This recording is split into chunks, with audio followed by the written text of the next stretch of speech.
Good afternoon, everyone. So let's start a new session today. And let me consider another LeetCode problem, which is hard in complexity as per the category in LeetCode. This is hard problem. And the problem number is 732. And this is called MyCalendarThree. So hash 732 MyCalendarThree. If you remember, someday back, I completed my calendar 1 and MyCalendar 2, I think 729 and 731 problem. But I could not able to complete this problem on that day. So I think by completing this 732, I would able to say that I already completed all the my calendar related problems. So that will accomplish something for the day, right? So that's why solving this problem is important today. All right, so let's go back to the problem now. I hope my screen is visible to you, and I hope so. I'm also visible to you, might be. So yeah, so any problem you will see in infrastructure in later also, please let me know so that I will even try to record again whenever I get the time, but give your feedback, which will ultimately improve my infrastructure. Okay, anyway, go ahead. So I'm reading the first problem. What the problem is saying? Problem is saying like a K booking happens when K events have some non-empty intersection. So you may ask, what is this, Mr. Avinash? Can you explain? So yeah, so like they are saying that it is very like what exactly K booking means for this problem. So in this problem, K booking means if you have n events and out of n events, K events have non-empty intersection. So somehow K events have some timeline which is overlapping, intersecting, and what the timeline should be non-empty, means it's not like there is no valid timeline, right? So it means that you have a K events which have overlapping intersection timeline, and all timeline are significant. Okay, so that is the meaning. And K booking means these overlapping happenings between the K events, and this K is the maximum at this point of time. That is what it is saying. Okay, now next paragraph is you are given some events. So in a book method, which is you can see here, in book method, you will receive a start time and end time. This is the event start time and end time. After each given event, return an integer. You have to return an integer K representing the maximum K booking between all the previous events, including this one also. Please note, including this one. All right, so that is what K you need to return. So in problem, it is saying that you have to just implement MyCalendarThree class. So this class is here. They are asking you to implement this class.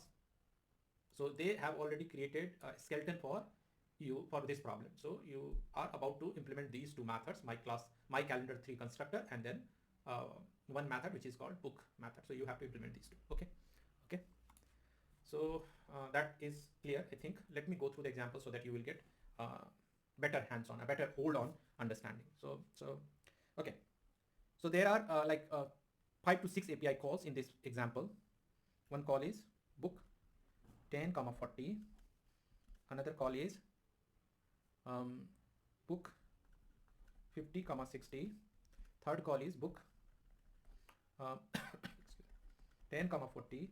Fourth call is book 5, 15.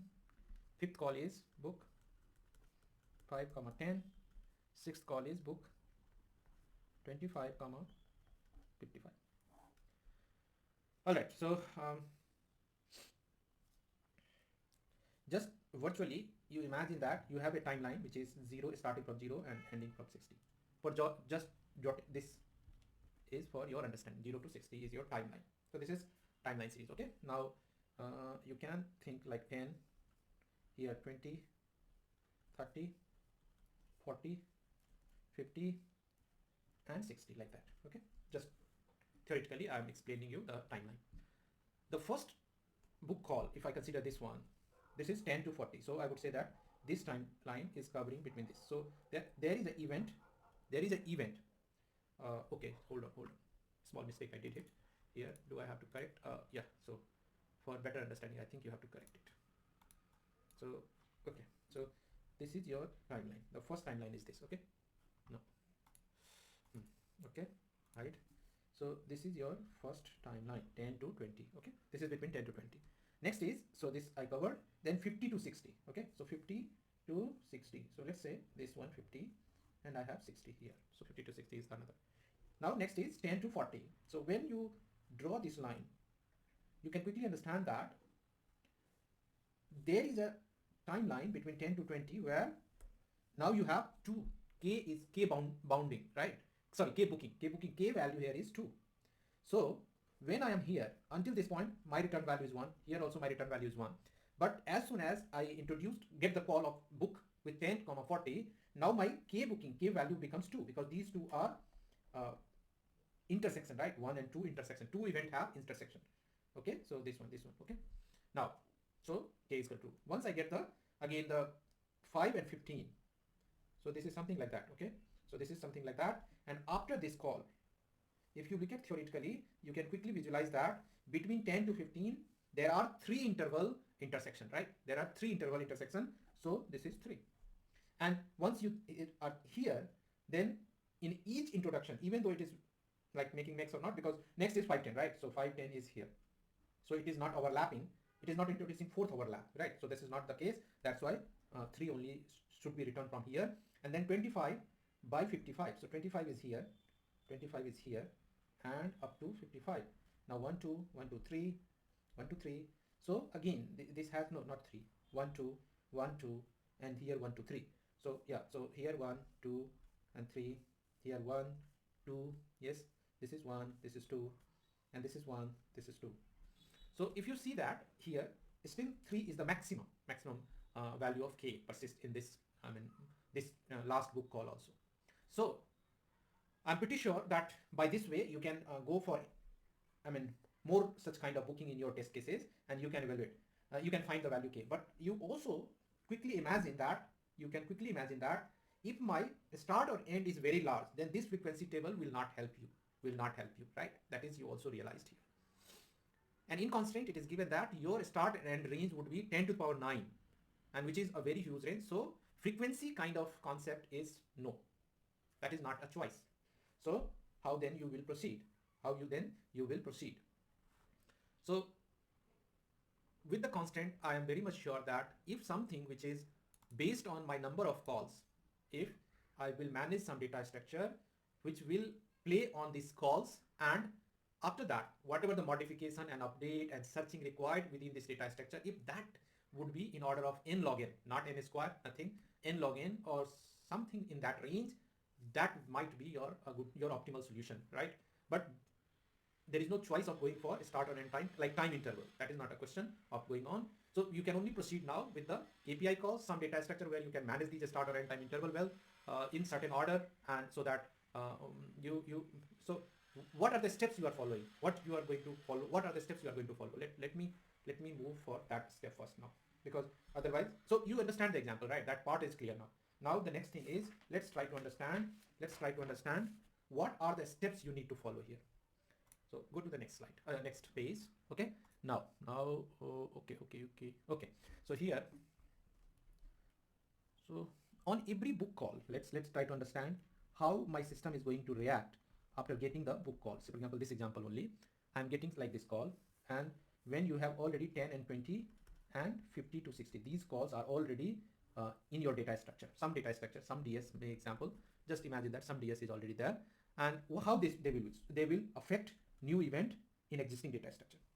So suppose our data structure in some way, like first step is how this 10, 40 will impact this current data structure.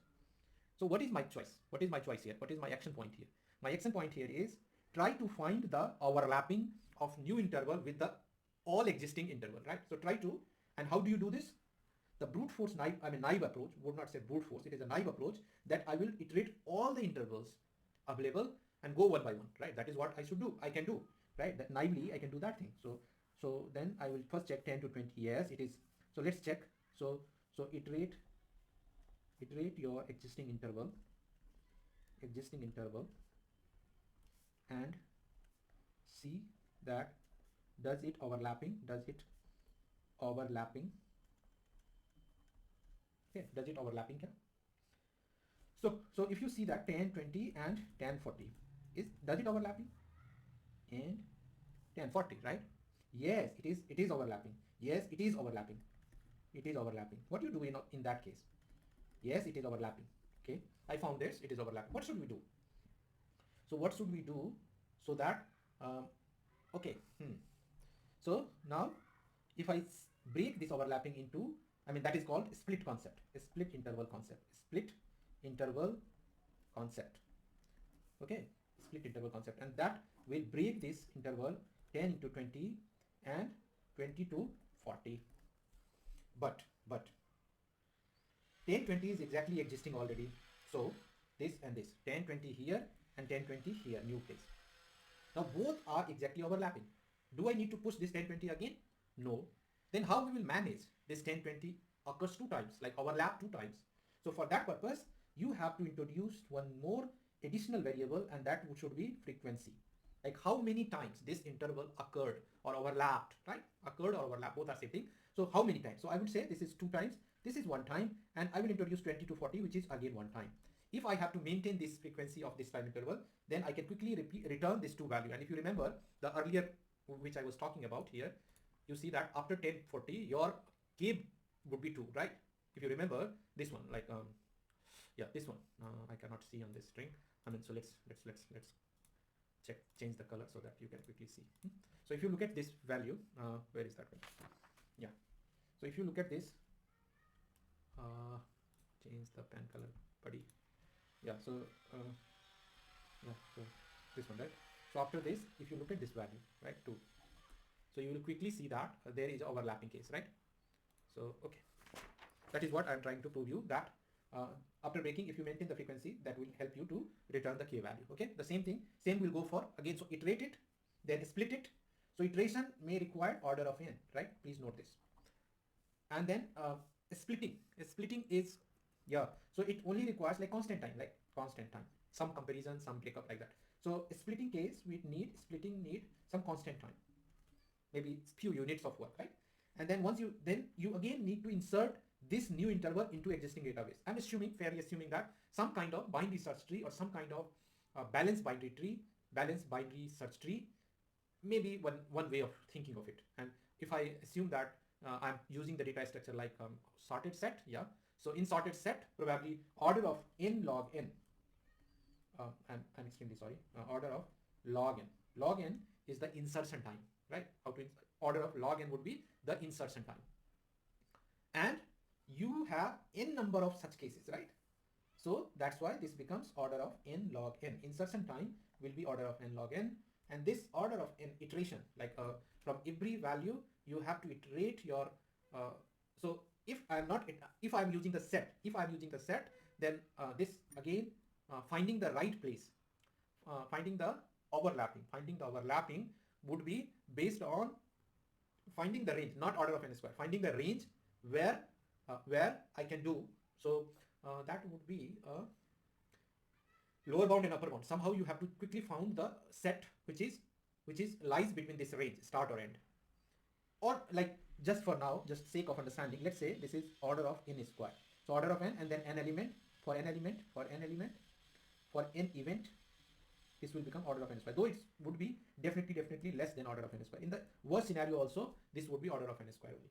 So order of n square, some constant time, and then order of n log n. I would say maximum, safely I can assume that if I follow this properly, it would be order of n square. N is, since 400, n is equal to 400, so n square even 4 into 10 power 4, or not 4, 16 into 10 power 4, and which is primarily okay as per my time complexity. Space complexity is also okay because it is just adding n space to maintain this new data structure. So order of n is there, and the three fields required in every record: start time, end time, and frequency. All right, so this is 3 things. Now one more point here is, how do you maintain the maximum frequency? And so if you remember, do I need to maintain some frequency table? I don't think so.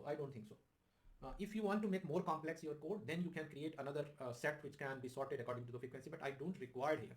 Why? Because in the all cases, I need only one value, which is the maximum, right? And if I somehow maintain that max value, and on the new event introduced, like book call, if I found the new frequency which is larger than earlier calculated maximum frequency, then I just have to update that value, right? And if not, then I should not update, right? If not, then I should not update.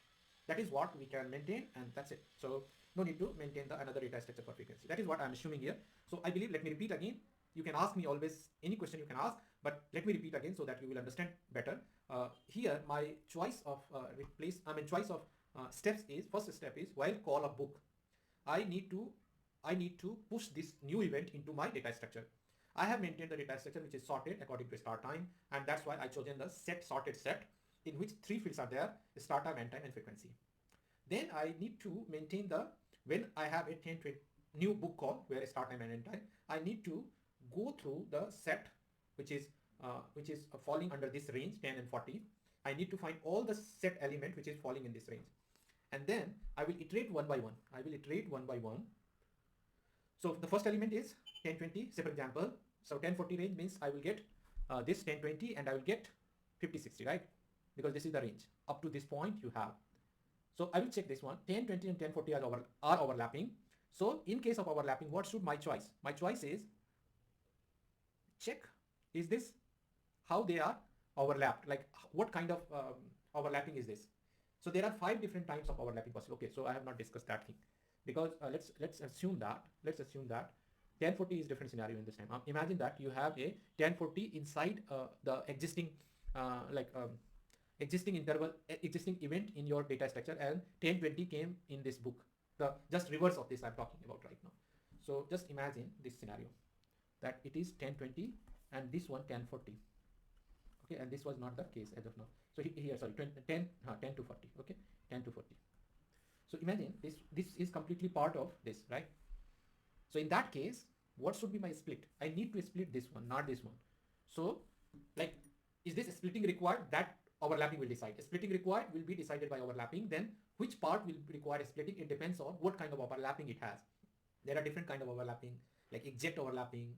Then there is a possibility of partial overlapping, and then there is a possibility of complete overlapping. Like this is the case of complete overlapping. It is not exact. What is the scenario? So let me go through the all different kind of split. Overlapping, different kind of overlapping first. That would be better. I think I'm not, otherwise I will confuse you. So let's see, you have interval 10, 20 and 10, 20. This is an example of exact overlapping, right? Exact overlapping. So this exact overlapping, okay? This scenario would not require any kind of like splitting. Not required any kind of splitting.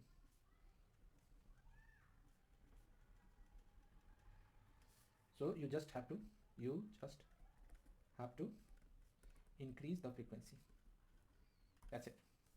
The second kind of overlapping, just imagine 1020 and 1040. Now here you can see that interval I, interval 2, I1 and I2, just imagine. So I1 is completely inside I2. Which interval need to be splitted? Very quickly you can say, Avinash, I2 would be splitted, right? So I will split this I2. I will split in I2 two parts. One part would be 1020 and another part is 20 to 40, right? Now this 1020 is exact match. So I have to only, not to introduce anything addition for this split, I have to increase just a frequency, so +1. And here this interval need to be introduced. This is added newly, should be added into your data structure DS. Similarly, third kind of possibility, this is A, then there is another possibility like this one. Suppose this is 1040 and this is 1020, reverse. So the reverse condition is this, just vice versa. Like in that case, you need to split the first interval I1 need to be splitted, and the same process you will follow, right? So this is your 2, and the second kind of overlapping, which is complete overlapping, but with different interval selection to be, splitted, different intervals to be splitted. The third scenario where partial overlapping. Okay, sorry. So this is partial overlapping. So partial overlapping is, just imagine 1040 and 515. Now imagine this is I1, this is I2. Now in this case, there are 3 condition built, right? If you see these 2 intervals, you have to split in such a way that you will get the 3 different kind of interval. One is like 5 to 10, then another is 10 to 15, and third is 15 to 40. Okay. Here its frequency is 1, here its frequency is 2, and here its frequency is 1.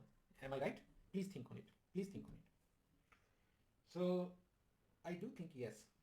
So because 10 to 15 will fall in this range, right? So that's it.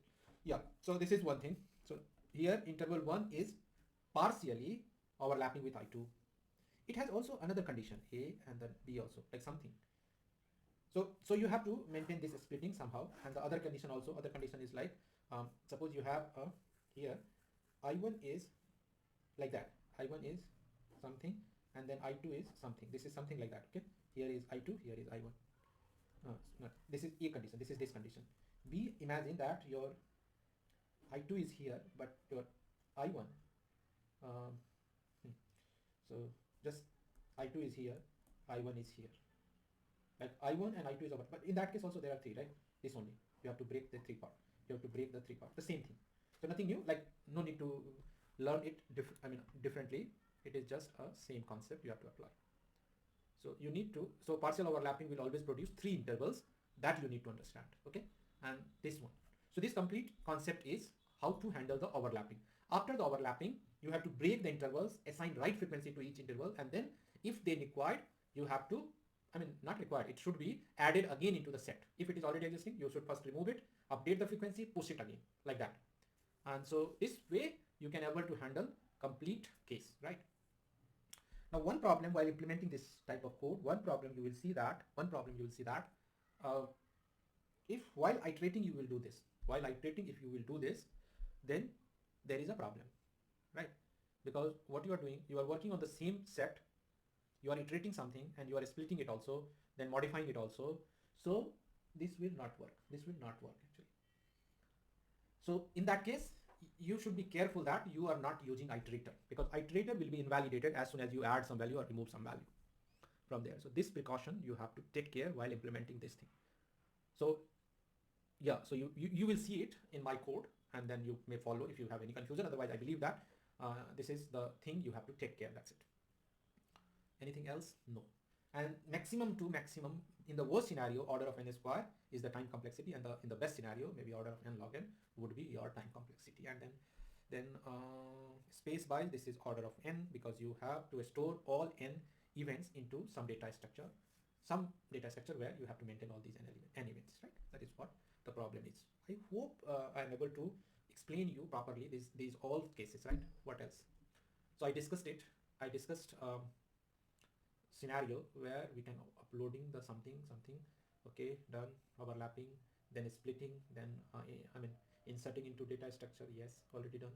Then okay, so let me build now few test cases for you, because the one example which is shown here is not sufficient. I believe this is not sufficient, because are they following all the concepts? Like they were kind of the scenario we discussed here, like so partial overlapping, maybe complete overlapping, exact overlapping. So all these scenario may introduce new test cases in your example. So either you himself or herself produce this new test cases, so that your implementation will be exactly validated with your test cases. So I will go through with the while writing my code, and I assume that you should also do the same. Okay, so nothing after that. I don't think anything I left. So I hope that this much is okay, right? So let's see. Yeah, let's move ahead. Okay, and here is your 732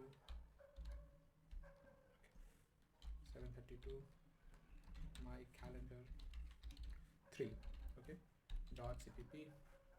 Now just go to the sample code. So bring the sample code here, and then just have to bring the, where is my, not this problem is, so here is your problem, right? So let's bring this one. Now let's work on write your code. So so as I told you, to maintain the start and end, let's take one map, ordered map. I never say this.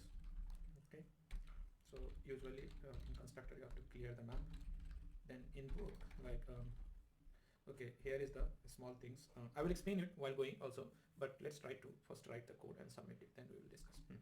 So so mp start and plus plus, so start time. Okay, so start time plus plus mp dot end time. Whenever such thing is there, two things you can do: either you change the variable's name, or it's okay. So these are the things you have to do. Then for all auto what is that, pair pi, and I would say empty.